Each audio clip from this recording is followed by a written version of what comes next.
नाम है सेमीकंडक्टर। आपको इस चैप्टर में अर्धचालक के बारे में पढ़ना है। इसके बाद इससे रिलेटेड डिवाइसेस के बारे में पढ़ना है।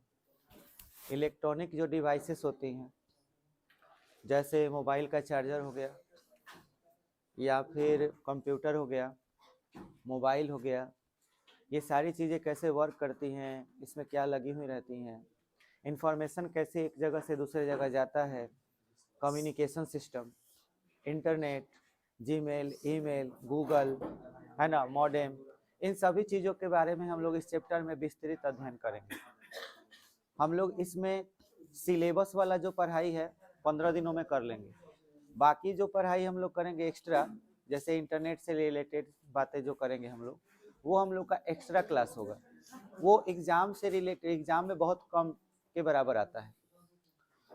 अब आपको जो जानना है, सबसे पहले स्टार्टिंग हम अर्धचालक से करते हैं। अर्धचालक वास्तव में हमारे लिए बहुत बड़ा वरदान साबित हुआ आने वाले समय में। पुराने समय में धारा को कंट्रोल करने के लिए, जैसे यूँ समझ लो कि नदी में अगर पानी बह रहा है तो उस पानी को तुम्हारे पास रोकने का क्या उपाय है? तुम चाहते हो कि हम उस धारा को रोक दें। धारा को कम करना चाहो तो कम कर सकते हो बांध बना करके, लेकिन धारा को कंट्रोल करना बहुत ही मुश्किल काम होता है, चाहे वो पानी की धारा हो, चाहे वो विद्युत की धारा हो।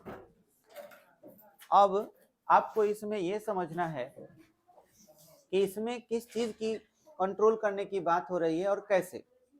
जैसे देखिए, मान लीजिए आपको एक बल्ब जलाना है, ठीक है, या फिर आपको अपना मोबाइल चार्ज करना है, तो हमको बहुत ही कम करंट की जरूरत है, बहुत कम करंट की जरूरत है, या फिर कोई ऐसा डिवाइस है जिसमें हमको 5 मिली एम्पियर करंट की जरूरत है, और हमारे पास जो भी मशीन है वो 5 मिली क्या, वो 2 एम्पियर, 3 एम्पियर, 10 एम्पियर करंट दे रहा है। 5 एम्पियर करंट बनाना बड़ा मुश्किल है। कहने का मतलब कि कंट्रोल हमारे हाथ में नहीं है कि करंट को हम कैसे कंट्रोल करें। करंट को जब मन करे कम कर दें, जब मन करे ज़्यादा कर दें। ये चीज़ें पहले पॉसिबल नहीं थी, जब तक लोग अर्धचालक के बारे में नहीं जानते थे। लेकिन जब आपको पता चला कि दुनिया में एक ऐसा चीज़ भी है जिससे करंट को कंट्रोल किया जा सकता है, हम जब चाहें तो धारा बहेगा, जब चाहेंगे तो धारा नहीं बहेगा। हम चाहेंगे कि एक ही तरफ से धारा बहे या दूसरा तरफ से भेजे तो धारा बहवे नहीं करे, ये भी हो सकता है। तो बहुत अच्छी अच्छी चीज़ें और बहुत विचित्र चीज़ें आप लोग इस टॉपिक में पढ़ने वाले हैं। इसमें आप जानेंगे कि करंट को हम कैसे कंट्रोल करेंगे, कैसे करंट के मान को कम कर सकते हैं, कैसे करंट के मान को ज़्यादा कर सकते हैं, कैसे स्विच कर सकते हैं। ये सारी चीज़ों को हम लोग डिटेल में समझेंगे। अब इसे समझने के लिए सबसे पहला जो हम लोग का टॉपिक है वो है ऊर्जा बैंड। तो ऊर्जा बैंड क्या होता है इसको समझिए।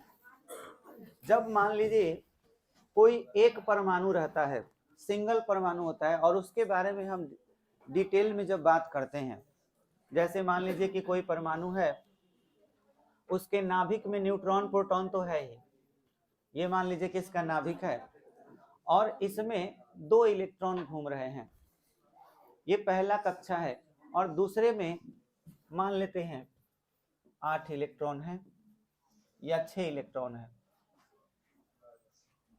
या 4 है। 4 है तो कार्बन हो जाएगा।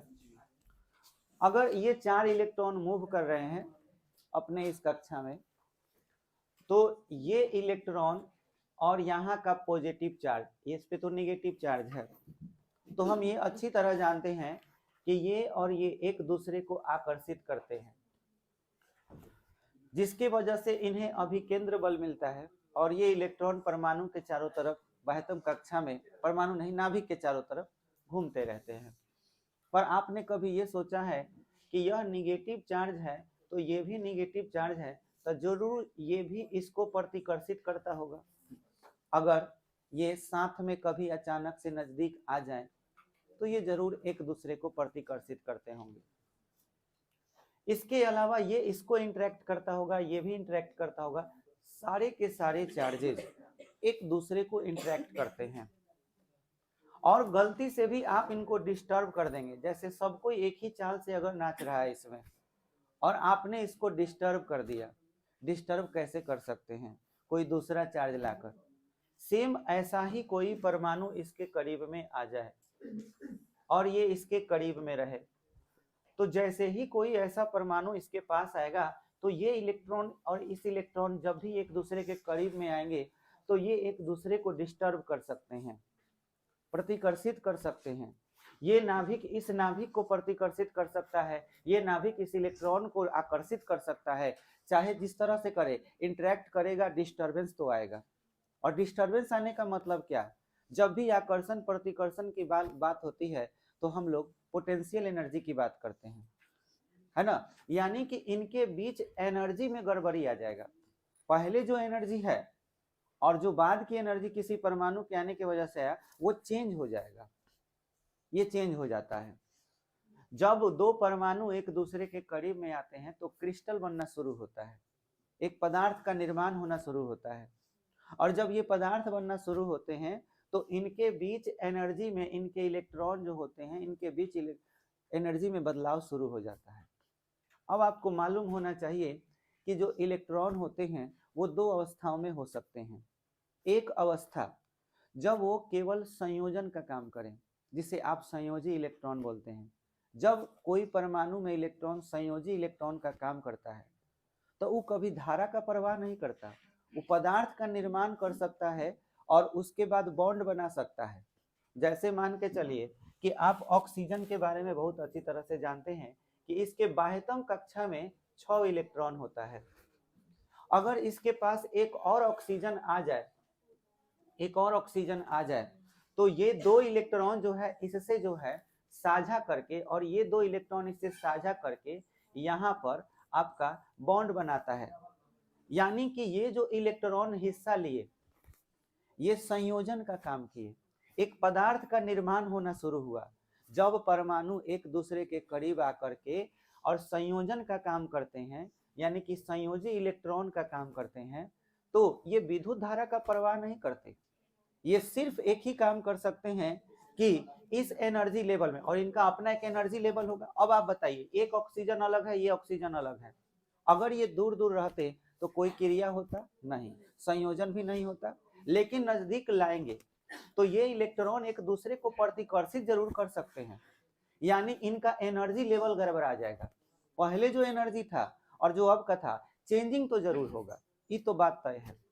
अब एनर्जी चेंज हो गया और ये इलेक्ट्रॉन जो हैं वो संयोजित होकर के, है ना, साझा करके बॉन्ड बना लिए। तो हम बोलते हैं क्या कि ये इलेक्ट्रॉन जो है ये केवल संयोजी इलेक्ट्रॉन है।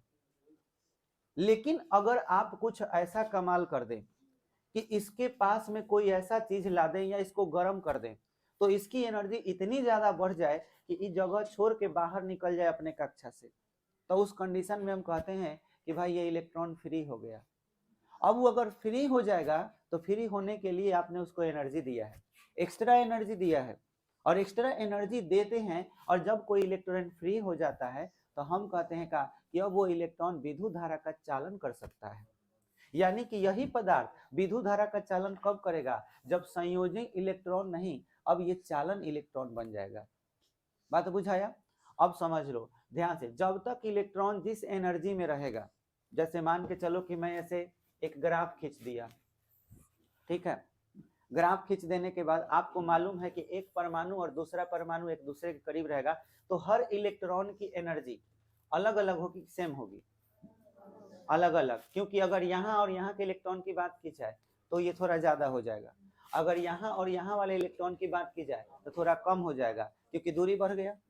तो हर तरह के इलेक्ट्रॉन हमको मिल सकते हैं। और हम ये कहें कि ये संयोजी इलेक्ट्रॉन है, तो संयोजी इलेक्ट्रॉन के भी एनर्जी क्या होते हैं?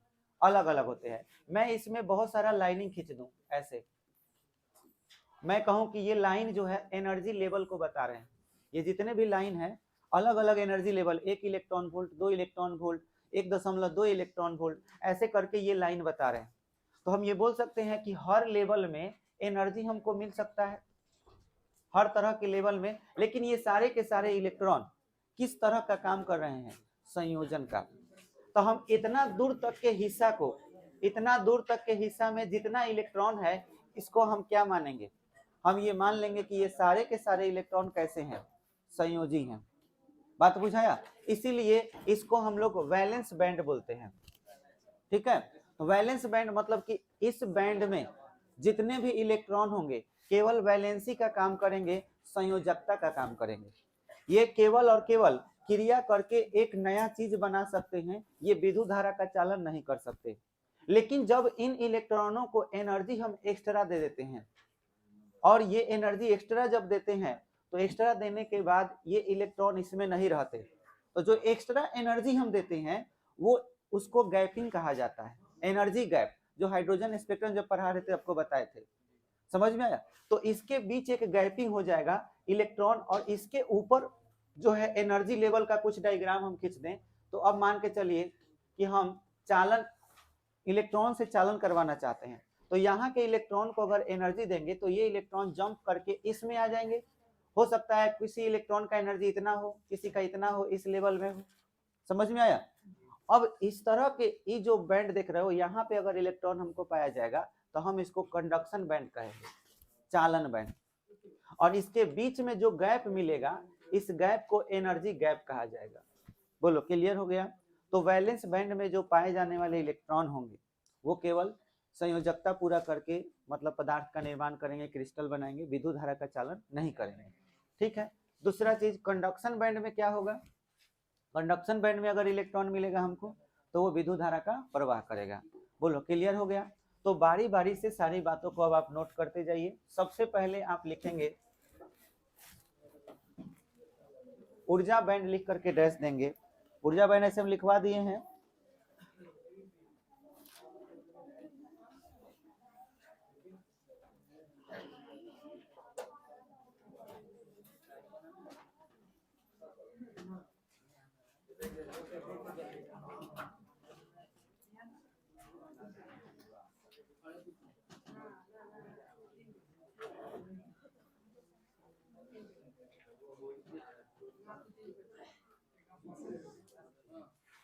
परमाणु में वैसे स्थान, परमाणु में वैसे स्थान,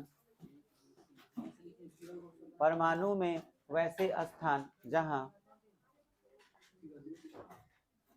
परमाणु में वैसे स्थान जहां संयोजी इलेक्ट्रॉन, जहां संयोजी इलेक्ट्रॉन या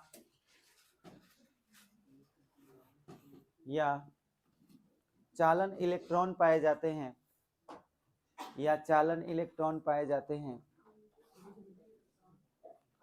संयोजी इलेक्ट्रॉन या चालन इलेक्ट्रॉन पाए जाते हैं,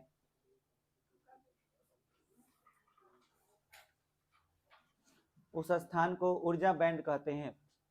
उस स्थान को ऊर्जा बैंड कहते हैं। उस स्थान को ऊर्जा बैंड कहते हैं। उस स्थान को ऊर्जा बैंड कहते हैं।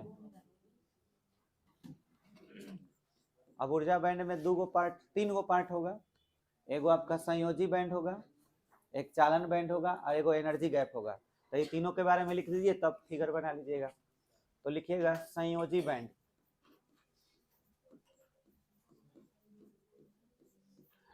इंग्लिश हो जाएगा वैलेंस बैंड,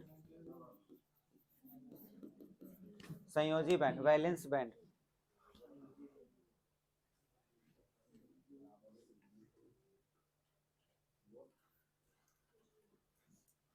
जिस बैंड में इलेक्ट्रॉन,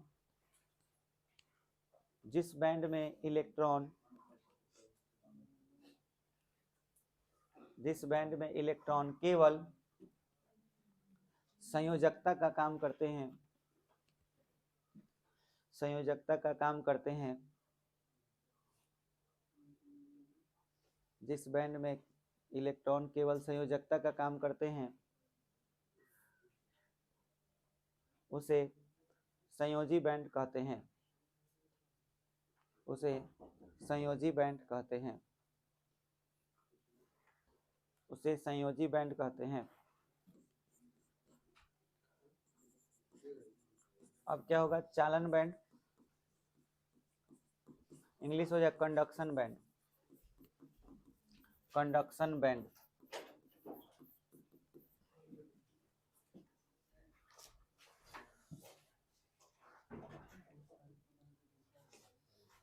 वह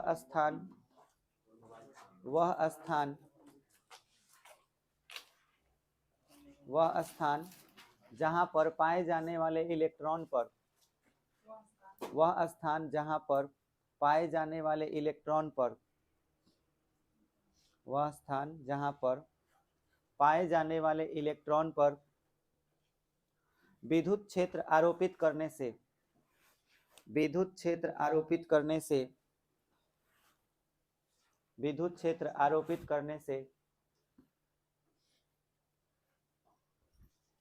विद्युत क्षेत्र आरोपित करने से विद्युत धारा का प्रवाह होने लगता है। विद्युत क्षेत्र आरोपित करने से विद्युत धारा का प्रवाह होने लगता है। विद्युत धारा का प्रवाह होने लगता है।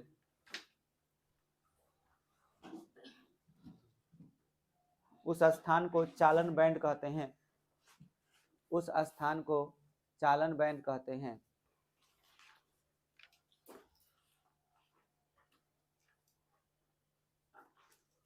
उस स्थान को चालन बैंड कहते हैं। ऊर्जा अंतर लिखिएगा, ऊर्जा अंतर, एनर्जी गैप,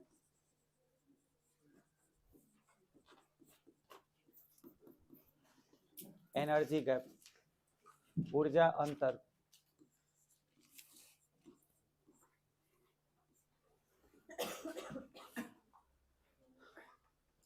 लिखिए, चालन बैंड और संयोजी बैंड,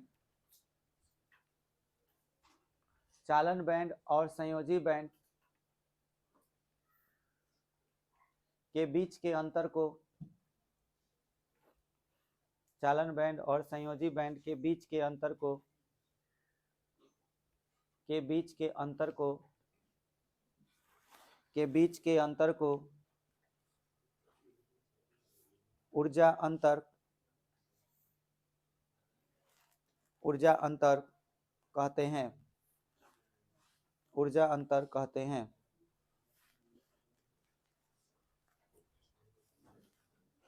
हो गया। अब इसको दिखाना हो तो कैसे दिखाएंगे, समझिए। जितना बात लिखे एकदम बढ़िया से समझिए। इधर फिर से ऐसे हम लाइन खींच दिए।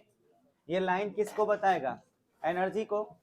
जैसे ये 0 इलेक्ट्रॉन वोल्ट हो गया, ठीक है। इसके बाद का लाइन 0 के बाद वाले वैल्यू को दिखाएगा, जैसे 1 इलेक्ट्रॉन वोल्ट, 2 इलेक्ट्रॉन वोल्ट। तो जैसे जैसे लाइन खींचेंगे वो एनर्जी लेवल को बताते जाएगा। तो अब आप ध्यान से समझिए, इसमें हम लाइन ड्रॉ करेंगे। मान लो कि इसके बीच तक बहुत सारा लाइन ड्रॉ हुआ, ठीक है। तो ऐसे जो लाइन हम ड्रॉ किए हैं, ये सारे लाइन किस चीज को दिखा रहे हैं, एनर्जी को बता रहे हैं। तो ये कम एनर्जी है कि ज्यादा एनर्जी है ना। अब इसके बाद ये एक गैपिंग हो गया और इसके बाद ये एनर्जी लेवल, ये भी एनर्जी लेवल को दिखा रहा है। अब ध्यान से देखिए, ये जो बीच में गैप देख रहे हो इसका नाम है एनर्जी गैप। यहां हम एनर्जी गैप को दिखाएंगे। ये जो नीचे वाला एनर्जी लेवल होगा, क्योंकि याद रखना है चालन बैंड और संयोजी बैंड में सबसे कम एनर्जी किसका होगा, संयोजी बैंड, संयोजी का होगा, मतलब वैलेंस बैंड का। तो ये वैलेंस बैंड हो जाएगा, वी लिख देंगे वैलेंस बैंड के लिए। और ये क्या हो जाएगा, कंडक्शन बैंड, तो सी भी लिख देंगे। बोलो क्लियर हो गया। तो ये तरीका हो गया दिखाने का। अब इससे हम प्रकार देखेंगे कि अगर कोई पदार्थ 3 तरह का है, तो एक पदार्थ आपका कुचालक होगा, कुचालक नहीं अचालक माने इंसुलेटर, और दूसरा पदार्थ क्या होता है, अर्धचालक, और तीसरा क्या होता है, चालक। ठीक है, इन तीनों को हम कैसे दिखाएंगे, इसका ऊर्जा आरेख, ये एक तरह से ऊर्जा आरेख लिखने का तरीका हुआ। तो हम तीनों का ऊर्जा आरेख लिख रहे हैं, ध्यान दीजिएगा। सबसे पहले हम दिखा रहे हैं आपको नंबर 1 में अचालक पदार्थ यानी इंसुलेटर, अचालक जो विद्युत धारा का प्रवाह नहीं करता, अचालक का हमको क्या क्या खींचना है, कंडक्शन बैंड दिखाना है, एनर्जी गैप दिखाना है, और क्या दिखाना है, वैलेंस बैंड। समझ में आया, बुझा जाएगा ना ये शॉर्टकट में, हाँ ऐसे ही लिखा भी जाता है। तो हम ये तीनों चीज दिखाना चाहते हैं, तो तीनों चीज दिखाने के लिए वैसा ही ग्राफ बनेगा। ठीक है, अब देखो क्या करना है, बीच में एगो एनर्जी गैप होगा, उस एनर्जी गैप को ऑब्जेक्टिव में एग्जाम में पूछता है कि कुचालक पदार्थ में यानी कि अचालक पदार्थ में एनर्जी गैप कितना का होता है। तो याद रखना है कि इसमें एनर्जी गैप होता है ग्रेटर देन 3 इलेक्ट्रॉन वोल्ट, याद रहेगा। मतलब कोई भी अचालक पदार्थ होगा, जैसे कार्बन हो गया, कार्बन के अलावा नाइट्रोजन हो गया, ऑक्सीजन हो गया, ये सब क्या है, अचालक है। तो अचालक पदार्थ जो इंसुलेटर, जो धारा का प्रवाह नहीं करते हैं, अगर उनको चाहते हो कि चालन बैंड में ला दो, तुम चाहते हो कि हमारा इलेक्ट्रॉन जंप करके, जैसे नजदीक में जो इलेक्ट्रॉन है वो जंप करके बाहर निकल जाए, फ्री हो जाए, तो उसको कितना एनर्जी देना होगा तुम्हें, 3 इलेक्ट्रॉन वोल्ट नहीं, 3 से ज्यादा। इसीलिए हम एनर्जी गैप कितना बोलते हैं, 3 इलेक्ट्रॉन वोल्ट, ग्रेटर देन माने 3 से ज्यादा। ठीक है, अब इसके बीच में आपको बताना है, ध्यान दीजिए, ये एनर्जी लेवल्स हो गए। तो इलेक्ट्रॉन कम एनर्जी वाला भी हो सकता है, जो दूर दूर होगा क्रिस्टल में, ज्यादा एनर्जी वाला भी हो सकता है, लेकिन जितना भी इलेक्ट्रॉन होगा कहीं कहीं आपको इसमें दिखा देना है। ठीक है, हर तरह के एनर्जी लेवल में होगा, तो इसको हम बोलेंगे वैलेंस बैंड। लेकिन मेरा सवाल यह है कि कंडक्शन बैंड में इलेक्ट्रॉन होगा कि नहीं होगा, बोलो। इसमें इलेक्ट्रॉन तो है, क्या विद्युत धारा का प्रवाह करता है, अचालक नहीं करता है। एक भी इलेक्ट्रॉन अगर इसमें होगा ना तब विद्युत धारा का प्रवाह हो जाएगा, तो अचालक तो ऐसा करता नहीं है।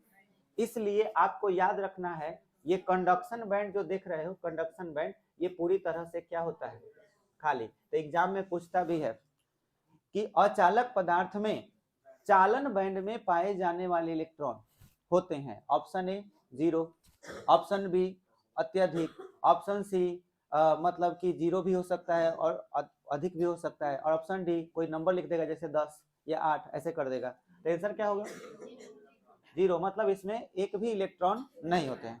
इसमें इलेक्ट्रॉन होने के लिए क्या जरूरी है, बोलो। इसमें एनर्जी देना होगा, इसको हिट करना होगा किसी तरह भी, और हिट करेंगे तो ये एनर्जी लेगा, और एनर्जी लेकर अब इसको हिट करेंगे तो कितना ज्यादा एनर्जी चाहिए, अगर 3 से ज्यादा इसको एनर्जी मिलेगा तो ये जंप कर जाएगा। लेकिन एक दुख की बात है, आप जैसे ही इसको 3 से ज्यादा एनर्जी दीजिएगा, ठीक है, तो ऑक्सीजन से वो जो भी परमाणु होगा वो ऑक्सीजन से नहीं तो किसी और पदार्थ से जो वायु में मौजूद होते हैं उससे रिएक्शन कर लेगा। समझ में आया, इसका सीधा मतलब हुआ कि जलने लगेगा। आप पढ़े होंगे दहन प्रक्रिया, दहन क्या होता है, ऑक्सीजन से रिएक्ट कर जाना। यानी आप जैसे ही इसको ज्यादा इलेक्ट्रॉन एनर्जी दीजिएगा तो ये जलने लगेगा, कूद के जाएगा ही नहीं। इसका मतलब ये हुआ कि अचालक पदार्थ में फ्री इलेक्ट्रॉन हम नहीं बना सकते, क्योंकि जैसे ही हम देने का ज्यादा चेष्टा करेंगे, ज्यादा एनर्जी देंगे, तो ये इलेक्ट्रॉन आगे बढ़ जाएगा, समझ आगे नहीं बढ़ेगा, सॉरी जलना लगेगा, ये पदार्थ ही जलने लगेगा और नया पदार्थ बना लेगा जलकर। समझ में आया। तो इस तरह से ये याद रखना है, कंडक्शन बैंड इसका क्या होगा, खाली होगा। ये किसके लिए हुआ, अचालक। अब हमको ये सोचना है कि सेमीकंडक्टर में क्या होता होगा, ठीक है, यानी अर्धचालक, यानी सेमीकंडक्टर।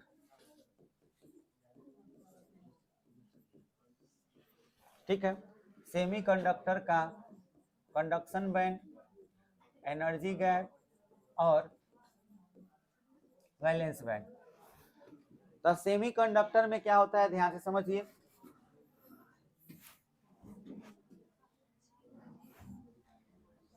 आप अच्छी तरह जानते हैं, अर्धचालक का नाम आप लोगों ने सुना होगा, और ये जानते भी होंगे कि अर्धचालक जो है थोड़ा थोड़ा धारा का प्रवाह करते हैं, है ना, पूरी तरह से धारा का प्रवाह नहीं करते। तो इसका मतलब ये हुआ कि इसमें संयोजी इलेक्ट्रॉन भी पाया जाएगा और साथ में चालन इलेक्ट्रॉन भी पाया जाएगा, यानी कि वैलेंस बैंड में भी इलेक्ट्रॉन होंगे और कंडक्शन बैंड में भी होंगे। चलिए बहुत अच्छा। तो इसका मतलब ये हुआ कि इसका जो एनर्जी गैप है वो 3 इलेक्ट्रॉन वोल्ट से क्या होगा, कम होगा। इससे कम एनर्जी ही देंगे तो तुरंत इसमें से इलेक्ट्रॉन निकल के चला जाएगा। तो इसमें आपके इलेक्ट्रॉन इसमें भी पाए जाएंगे कुछ कुछ, और कुछ कुछ इलेक्ट्रॉन इसमें भी पाए जाएंगे। ठीक है, तो ये जो बैंड है कंडक्शन बैंड, वैलेंस बैंड, और ये रहा एनर्जी गैप। तो हम बोलेंगे कि बताओ इसमें कितना इलेक्ट्रॉन होता है, तो हम यहाँ पे लिखेंगे कि यह अंशतः भरा हुआ होता है। हाँ, आंशिक रूप से भरा होता है, अंशतः भरा हुआ, या आप इसको बोल सकते हैं कि अंशतः खाली। खाली बोलो चाहे भरा हुआ, थोड़ा सा रहेगा इसमें, इसमें भी अंशतः भरा हुआ। तो आपको अगर कोई पूछता है कि सेमीकंडक्टर क्या होता है, अर्धचालक क्या होता है, तो वैसे पदार्थ जिनके परमाणु में वैलेंस बैंड में भी इलेक्ट्रॉन पाए जाते हो और कंडक्शन बैंड में भी इलेक्ट्रॉन पाए जाते हो, तो वैसे पदार्थ को हम क्या कहते हैं, अर्धचालक कहते हैं। लेकिन किस तरह से, अंशतः कि पूरा भरा हुआ, अंशतः पाए जाते हो तो वो क्या कहलाते हैं, अर्धचालक कहलाते हैं। क्लियर हो गया। अब लास्ट आपका कौन बच गया, चालक, कंडक्टर। चालक का कंडक्शन बैंड, एनर्जी गैप और वैलेंस बैंड। ठीक है, इसका बनाना हो ध्यान दीजिएगा।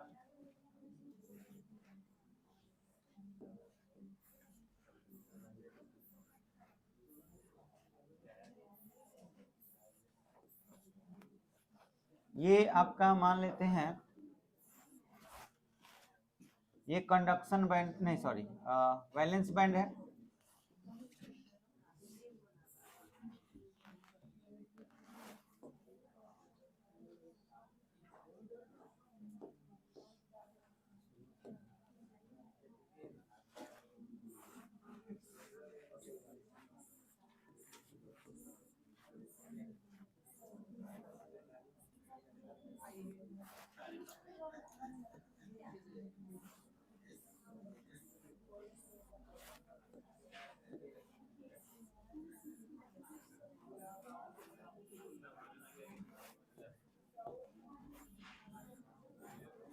बोलो क्या नजर आ रहा है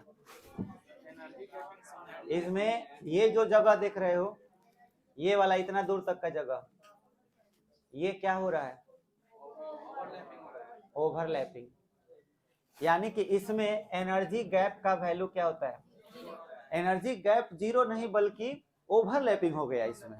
समझ में आया। यानी कि इसमें संयोजी इलेक्ट्रॉन पाए तो जाते ही हैं, है ना, साथ ही साथ चालन इलेक्ट्रॉन भी पाए जाते हैं। समझ में आया। यानी कुछ ऐसे इलेक्ट्रॉन होते हैं जो संयोजन का भी काम करते हैं और चालन का भी काम करते हैं। तो ऐसे पदार्थों को, तो आपसे पूछा जाए कि चालक क्या होता है भाई, तो वैसे पदार्थ जिनके परमाणु में, है ना, एनर्जी गैप जीरो होता है, साथ ही कंडक्शन बैंड में भी इलेक्ट्रॉन पाए जाते हैं और वैलेंस बैंड में भी इलेक्ट्रॉन पाए जाते हैं, तो उसे हम क्या कहते हैं, चालक कहते हैं। बोलिए क्लियर हो गया।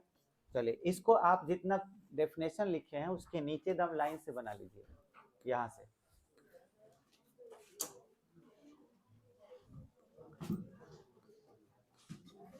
दो तीन, चलिए बनाइए।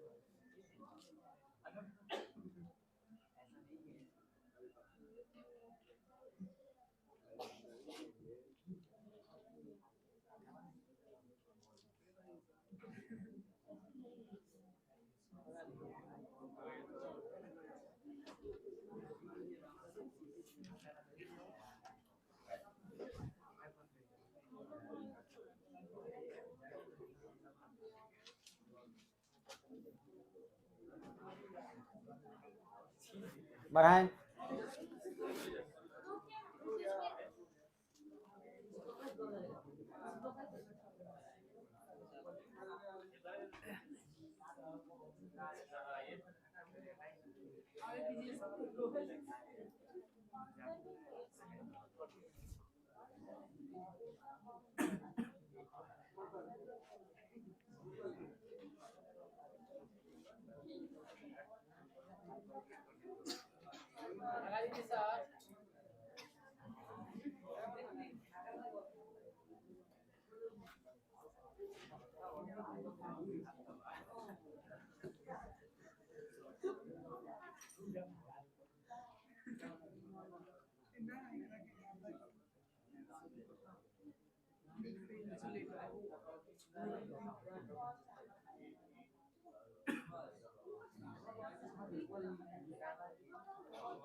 हो गया, बढ़ाएं।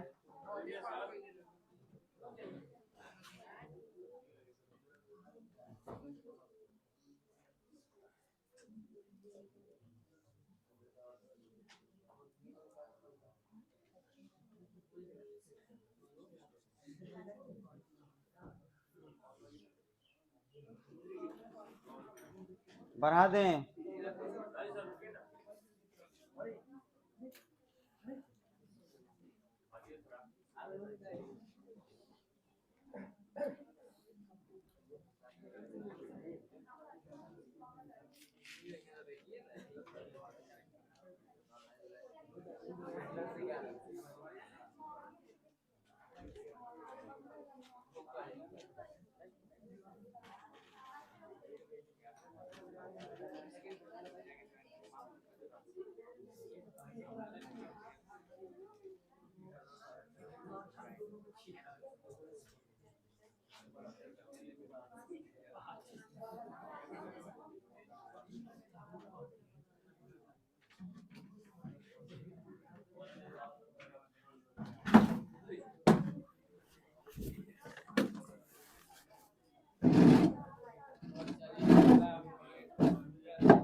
हो गया है?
बताएंगे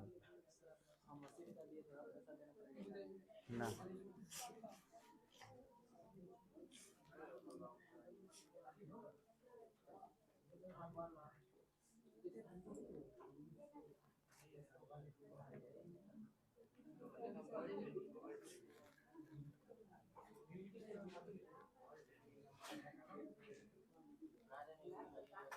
टेस्ट जनवरी में है, इस महीना तक सब खत्म कर देंगे।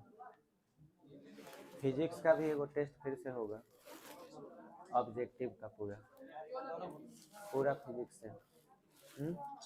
मैथ का 2 गो टेस्ट होगा। एक मैथ का टेस्ट होगा टोटल ऑब्जेक्टिव का पूरा मैथ से, आ एगो लघुत्तरी दीर्घोत्तरी जैसे बिहार बोर्ड का बोले थे, 3 गो टेस्ट अभी होगा।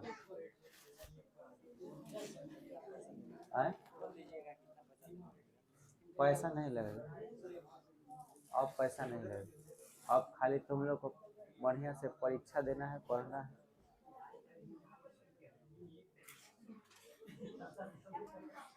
हो गया? टेस्ट आप लोग को 3 गो देना है अभी यहाँ। एक फिजिक्स का पूरा टेस्ट, ये चैप्टर खत्म करने के बाद, ऑब्जेक्टिव का, ठीक है। वो टेस्ट से पहले आपको रिजल्ट भी मिल जाएगा, आप फिर एक और टेस्ट देना है, लेकिन उसमें खाली ऑब्जेक्टिव रहेगा। और ऑब्जेक्टिव जो टेस्ट होगा उसमें जैसे कि आपको बिहार बोर्ड जैसे एग्जाम ले रहा है, तो उसमें सुनने में आया है कि आपको 42 क्वेश्चन नहीं रहेगा, तो 70 ऑब्जेक्टिव। हाँ, तो हम 70 ऑब्जेक्टिव पूछेंगे, इसमें से 35 सही हो जाएगा। हो गया?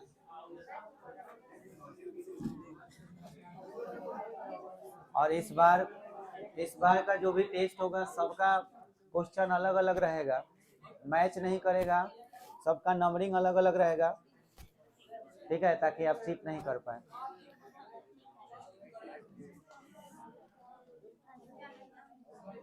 हो गया? चलिए सभी बहादुर लोग थोड़ा सा एक और टॉपिक पढ़ लेते हैं, 10 मिनट है। हम लोग को जानना है अब अर्धचालक के प्रकार, ठीक है, तो एकदम ध्यान से समझिएगा अर्धचालक का प्रकार क्या होगा।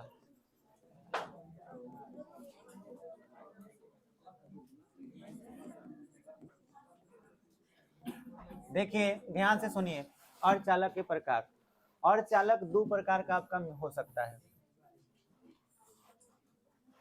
एक अर्धचालक को हम लोग नैज अर्धचालक कहेंगे, किसी किसी बुक में नीज अर्धचालक लिखा है, सो डोंट बी कंफ्यूज। नैज बोलो या नीज बोलो, जिसका सीधा मतलब होता है शुद्ध, ठीक है, जिसे हम नैज बोल रहे हैं इसका सीधा मतलब क्या है? शुद्ध, प्योर, ठीक है, शुद्ध अर्धचालक। आपसे कोई पूछे कि नैज अर्धचालक क्या है, ठीक है, तो सीधे सीधे कहो कि सिलिकॉन और जर्मेनियम को शुद्ध माने नैज अर्धचालक कहते हैं, ठीक है। एकदम एक लाइन में डेफिनेशन। एग्जाम में ये नहीं आएगा कि नैज अर्धचालक किसे कहते हैं, फिर भी आप याद रखेंगे कि किसको कहा जाता है। बस प्रकृति में यही दो होबे करता है, सिलिकॉन और जर्मेनियम। सिलिकॉन और जर्मेनियम का परमाणु संख्या भी आप याद रखें। टोटल परमाणु संख्या कितना, 14, इसका कितना, 22। ठीक है, इलेक्ट्रॉनिक विन्यास भी याद रखें कि 2 8 4 और इसका 2 8 8 4, यही ना होगा। देखो तो बाहर कई गो है, 4। तो आपसे पूछा जाए कि इनकी संयोजकता कितनी होती है, 4। ये सब आपको याद रखना है। सिलिकॉन और जर्मेनियम जो है, इनके बाह्यतम कक्षा में कितने इलेक्ट्रॉन पाए जाते हैं, 4 पाए जाते हैं। शुद्ध अर्धचालक किसको कहा जाता है, तो सिलिकॉन और जर्मेनियम को। या फिर पूछा जाए कि नैज अर्धचालक किसे कहा जाता है, तो शुद्ध अर्धचालक सिलिकॉन और जर्मेनियम को कहा जाता है। हमेशा जवाब में क्या आना चाहिए, सिलिकॉन और जर्मेनियम। क्लियर है। अच्छा, दूसरा बात कि एक होता है, अच्छा इसको इंग्लिश में बोलते हैं इंट्रिंसिक, इंट्रिंसिक, पूरा नाम इंट्रिंसिक, समझ में आया। और दूसरा जो है आपका बाह्य अर्धचालक, बाह्य अर्धचालक, इसको इंग्लिश में कहा जाता है एक्सट्रिंसिक। ये तो हम लोग बाद में पढ़ेंगे, ये क्या है क्या नहीं, यही तो मेन है, यही आपको बढ़िया से पढ़ना है। लेकिन उससे पहले आपको ये जानना है कि नैज अर्धचालक क्या होता है। तो नैज अर्धचालक में आप तो समझ गए कि भाई सिलिकॉन और जर्मेनियम को ही कहा जाता है, लेकिन इससे रिलेटेड मतलब इसका जो गुण होता है उस गुण को समझ लीजिए। हम यहाँ पे आपको बता रहे हैं नैज अर्धचालक के गुण, ठीक है। इसके गुण को समझ लीजिए। डेफिनेशन तो हो गया कि नैज अर्धचालक क्या है, तो सिलिकॉन और जर्मेनियम को कहते हैं। अब इसका गुण क्या है तो समझिए। पहला गुण ये है, न्यूनतम ताप पर, न्यूनतम ताप पर ये कैसा बिहेव करेगा, अचालक का। बात समझ में आया। अगर सिलिकॉन बहुत ही कम टेम्परेचर हो तो वो अचालक बन जाएगा, मतलब विद्युत धारा का उसे परवाह नहीं होगा। ये बात समझ में आया। तो वो उस तरह से, वो किस तरह से पाया जाएगा, ध्यान दीजिएगा। ये मान लीजिए कि सिलिकॉन है, एक परमाणु ये हो गया, सिलिकॉन का एक क्रिस्टल है, तो सिलिकॉन के बगल में एक और सिलिकॉन होगा, यहाँ भी होगा, यहाँ भी होगा, यहाँ भी होगा। सिलिकॉन के बाहर कितने इलेक्ट्रॉन है, 4 है ना, 4 हैं। तो ये वाला और ये वाला, ध्यान दीजिएगा, इस सिलिकॉन के 4 इलेक्ट्रॉन, इस सिलिकॉन के भी 4 इलेक्ट्रॉन, ठीक है। तो आप देखिए ध्यान से, ये 2 इलेक्ट्रॉन, ठीक है, ये अपना संयोजकता पूरा कर लेंगे, इसका 2 वो ये ले लेगा, ठीक है। तो कितना हो गया,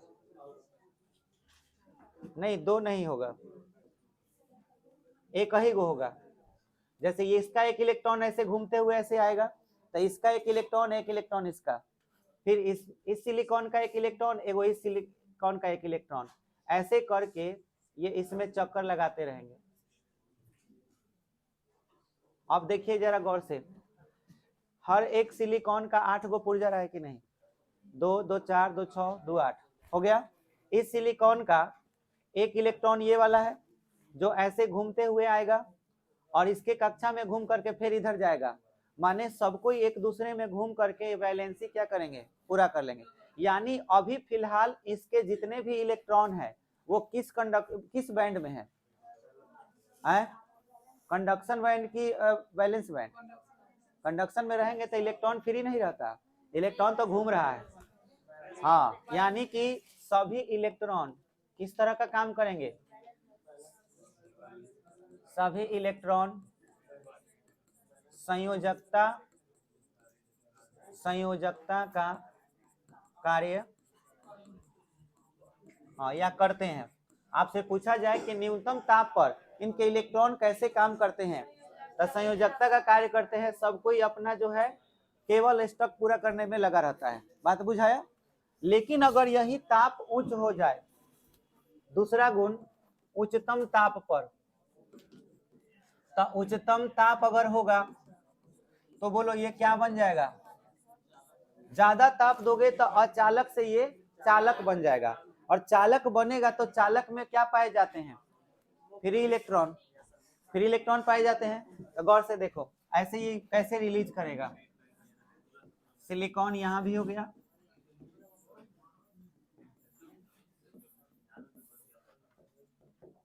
ऐसा ही ना क्रिस्टल होगा बहुत सारा।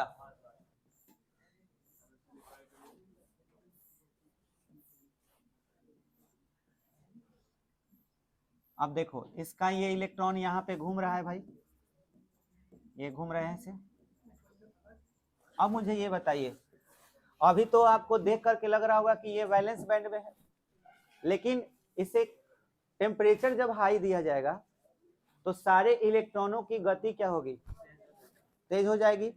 तो होगा क्या कि इसमें से एक इलेक्ट्रॉन या दो इलेक्ट्रॉन रिलीज हो जाएंगे, और जब रिलीज हो जाएंगे तो उसका जगह खाली हो जाएगा। मान लेते हैं कि कोई एक इलेक्ट्रॉन इसमें से रिलीज हो गया, जैसे इस जगह का इलेक्ट्रॉन रिलीज हो गया, ठीक है, यहाँ पर का, तो इस जगह पर क्या बच गया, खाली जगह, और यहाँ से इलेक्ट्रॉन रिलीज हो करके ऐसे बाहर आ गया ये, तो बोलो इसे क्या कहोगे, फ्री इलेक्ट्रॉन कहोगे। लेकिन जहां से ये जगह खाली किया, ये वाला जगह, ये जो है इसका नाम होगा होल, या इसे आप कोटर कहेंगे। समझ में आया। ये होल कैसा बिहेव करता है, तो इस चीज को समझिए कि होल के पास में कोई कण यहाँ पे नहीं है। पहला बात कि एक प्रकार का ये जगह है, लेकिन फिर भी ये जगह पॉजिटिव चार्ज की तरह बिहेव करता है। ऐसा लगता है कि यहाँ पे कौन सा चार्ज है, पॉजिटिव, क्योंकि जहां से इलेक्ट्रॉन हटता है हम समझते हैं कि वहां धनावेश आ गया, लेकिन असल बात यह कि यहाँ कोई प्रोटॉन नहीं है, फिर भी यह जगह कैसा बिहेव करेगा, तो इसीलिए हम इसको आभासी धनावेश कहेंगे। बात समझ में आया, यानी इमेजिनरी पॉजिटिव चार्ज। तो आपसे पूछा जाए कि इमेजिनरी पॉजिटिव चार्ज कहाँ पाया जाता है, तो क्या कहिएगा, होल में। समझ में आया। होल कैसे जनरेट होता है, हाँ, और कब, जब ताप देते हैं तब। समझ में आया। ये दो गो गुण आपको बढ़िया से याद रखना है। क्लियर हो गया। किसका, अर्धचालक का नहीं, नैज अर्धचालक। अर्धचालक दो किस्म का होता है, तो ये सिर्फ किसका गुण है, नैज अर्धचालक। नैज अर्धचालक में आपको पहले पूछे कि न्यूनतम ताप पर क्या होगा, हम पूछेंगे न्यूनतम ताप पर होल जनरेट होगा कि नहीं होगा, नहीं होगा। उच्चतम ताप पर होल जनरेट होगा। अगर ये पूछ दे कि कितना होल जनरेट होगा, तो जितना इलेक्ट्रॉन रिलीज होगा उतना ही होल जनरेट होगा। होल पर कौन सा चार्ज होता है, पॉजिटिव चार्ज होता है, लेकिन कैसा, आभासी कि वास्तविक, तो आभासी। आभासी क्यों, क्योंकि यहाँ कोई प्रोटॉन नहीं है, लेकिन प्रोटॉन जैसा बिहेव करता है। बात समझ में आया। होल क्या कोई कण है, तो नहीं, होल एक जगह है जहां पर कैसा बिहेवियर मिलता है, पॉजिटिव चार्ज का। बोलो इतना बात क्लियर हो गया। आगे की कहानी अगले दिन, इसको आप नोट कर लीजिए बढ़िया से।